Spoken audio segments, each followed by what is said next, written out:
తెలుగు రాష్ట్రాల్లో మరోసారి వర్షాలు కురిసే అవకాశం ఉందని వాతావరణ శాఖ హెచ్చరించింది. గత 2-3 రోజులుగా కురుస్తున్న వర్షాలకు తోడు శుక్రవారం కూడా పలుచోట్ల మోస్తారు నుంచి భారీ వర్షాలు పడే అవకాశం ఉందని అధికారులు తెలిపారు. తెలంగాణలో అల్పపీడనం బలహీనపడినప్పటికీ వర్షాల ప్రభావం కొనసాగనుంది. ముఖ్యంగా ఆదిలాబాద్, కొమ్రంభీం, ఆసిఫాబాద్, మంచిర్యాల, నిర్మల్, జగిత్యాల జిల్లాలకు రెడ్ అలర్ట్ జారీ చేశారు. నిజామాబాద్, కామారెడ్డి, రాజన్న సిరిసిల్ల, కరీంనగర్, పెద్దపల్లి, భూపాలపల్లి, ములుగు జిల్లాలకు ఆరెంజ్ అలర్ట్ ప్రకటించింది. మిగతా జిల్లాల్లో తేలికపాటి నుంచి మోస్తారు వర్షాలు కురిసే అవకాశం ఉందని తెలిపారు.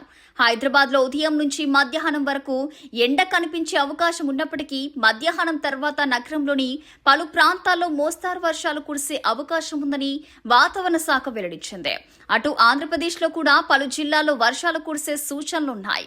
ఉత్తరాంధ్రతో పాటు కాకినాడ, కోనసీమ, తూర్పు గోదావరి, పశ్చిమ గోదావరి, ఏలూరు జిల్లాల్లో మోస్తారు వర్షాలు కురిసే అవకాశం ఉందని అధికారులు తెలిపారు.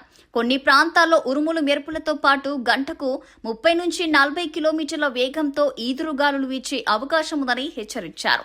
వర్షాల సమయంలో అవసరం లేకపోతే బయటికి వెళ్లకుండా ఉండాలని, లోతట్టు ప్రాంతాల ప్రజలు అప్రమత్తంగా ఉండాలని, ఉరుములు మెరుపుల సమయంలో చెట్ల కింద నిలబడవద్దని వాతావరణ శాఖ సూచించింది.